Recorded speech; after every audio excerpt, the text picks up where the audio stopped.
Harry's Wife, Part 102.42. Wounding. No red carpet for you. Video analysis. Hello, I'm H.G. Tudor.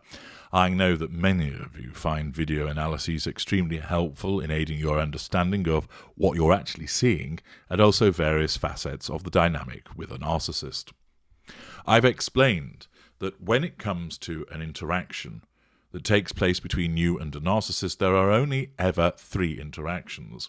And I explain these in detail in the excellent logic bulletin, the 3 interactions with the narcissist, which you can obtain in the Knowledge Vault. And if you haven't accessed that material already, I'd encourage you to do so. It's not expensive, and it's very insightful. In essence, 3 interactions are the provision of pure fuel, challenge fuel, or wounding. Many people think that if you say to the narcissist, "You low-down douche canoe, I hate you, I wish you'd never been born, you're lazy in bed and you smell," and the narcissist goes ape, that they've wounded the narcissist. You haven't. You've given us a hefty dollop of fuel, albeit challenged us. Wounding is where we're denied something. Wounding is where we're ignored, where there's no response. And wounding is the worst thing that you can ever do to a narcissist. Whilst it may be extremely tempting to want to write about the narcissist somewhere and talk about what an absolute abhorrent human being they are, you're still giving the narcissist fuel. You're also continuing to allow the narcissist to impact upon you, and thus keeping your emotional thinking higher than it should be. You're also potentially going to provoke the narcissist to lash out at you because of that threat to control. Whereas, if you stay completely away from the narcissist through a total no-contact regime, if the narcissist tries to contact you through a Hoover and it doesn't get through, you've doled out some delicious wounding to the narcissist. You're also ensuring that your emotional thinking goes down, meaning that you will recover and achieve freedom far faster. You also reduce the risk of any Hoover taking place, and you won't suffer an adverse consequence. Whilst it often doesn't feel that satisfactory because you'd like to see the narcissist having a complete benny on as a consequence of the way that they've been treated, a total no-contact regime is the most effective way of dealing with our kind. We hate to be ignored. We hate when our status is not acknowledged. We hate when we don't get our way. Here, I'm going to provide you with some video footage that has come my way from TikTok, which provides us with a very short piece of footage, but nevertheless instructive in showing wounding in action and explaining how Harry's wife would feel. I'm going to play it a few times because it's only short, and for those who are hard of understanding, I play it several times so that you can watch it and look for what's going on and form your own opinions. Some doofus in the comments section asks, "Why do you repeatedly show the footage?" Oh dear, indeed. So, here comes the footage, and then I'll break it down for you.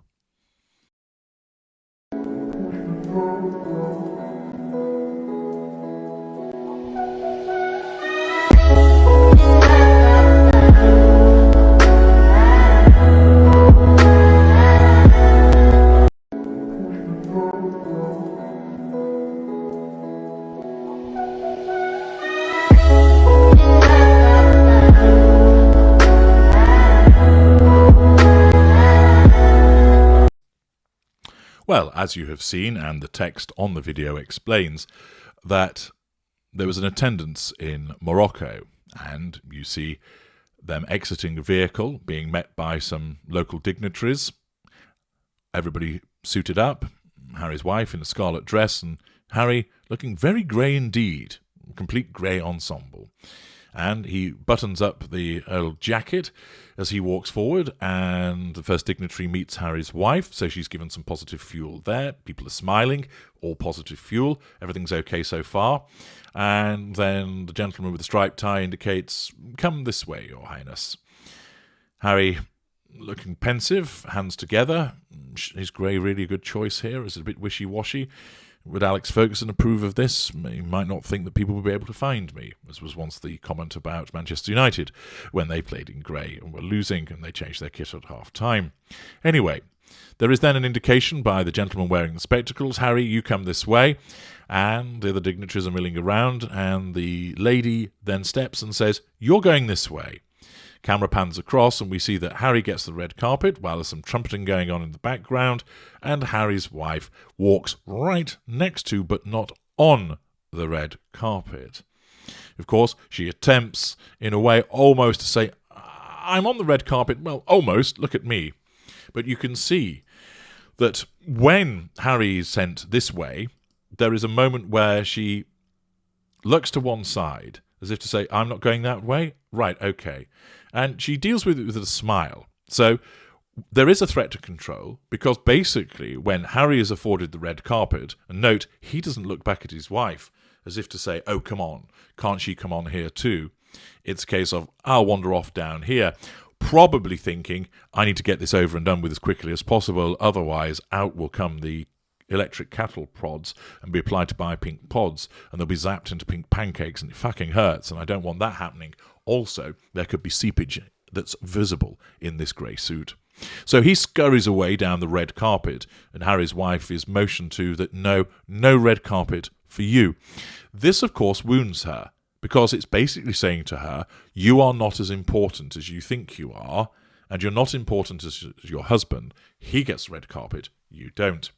Thus, the indication that she has to stay off the red carpet wounds her. She does not respond by saying, fuck you, and jumps onto the red carpet and runs along it, grabbing Harry by the backside and goosing him. She doesn't respond by headbutting the lady and saying, I'll walk on the red carpet if I want to. She doesn't, for instance, drag one of the red carpets from behind her and throws on the floor and say, I'll make my path along this particular red carpet. Reason being, well, whilst that would be a direct assertion of control to nullify the threat to control posed by the wounding of not allowing her on the red carpet, her facade is working very well on this occasion. If you can imagine there being a control room, up on the screen comes burp, burp, wounding, threat to control, wounding, threat to control. And up comes a keyboard with various manipulations that are available to her to address this threat to control. But at the same time, there's a light flashing. It's the facade light, which is indicating that due regard has to be taken to its presence. Because there are other people around her, other dignitaries, a driver, the gentleman playing the trumpets, her narcissism, if she were to say assault or shove or shout at the female dignitary for indicating for her not to go onto the red carpet,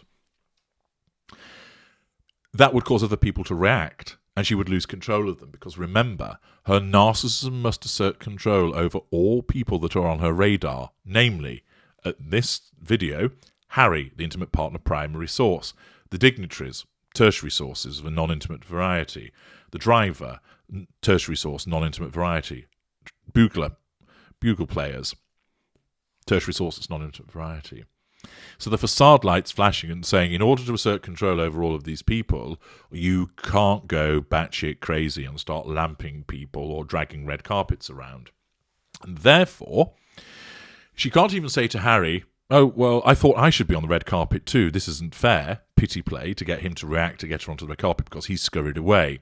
And instead, she gives a smile, which is the facade management doing its job, and then walks alongside it, as if to say, well, I'm almost on it. And, in essence, in her head, she'll be thinking, what a preposterous notion this is. How ridiculous that I can't walk on the red carpet. This is just misogynistic behaviour towards me. And her narcissism will have her thinking that way, so that she jettisons the threat to control, and it allows her to deal with the situation that she's facing, so that she waddles along and looking around, trying to get other people's attention. But it all starts off so well. She's greeted, she's given pure fuel, and then at the moment that Harry is guided away and moved away from her, you can see there's that slight look of what's going on, and she turns across to look at somebody, and then she's told, you go this way. And the facade jumps in, saves her by causing her to smile. But inside, the fury will be churning. But this time, her narcissism has managed to keep it under control.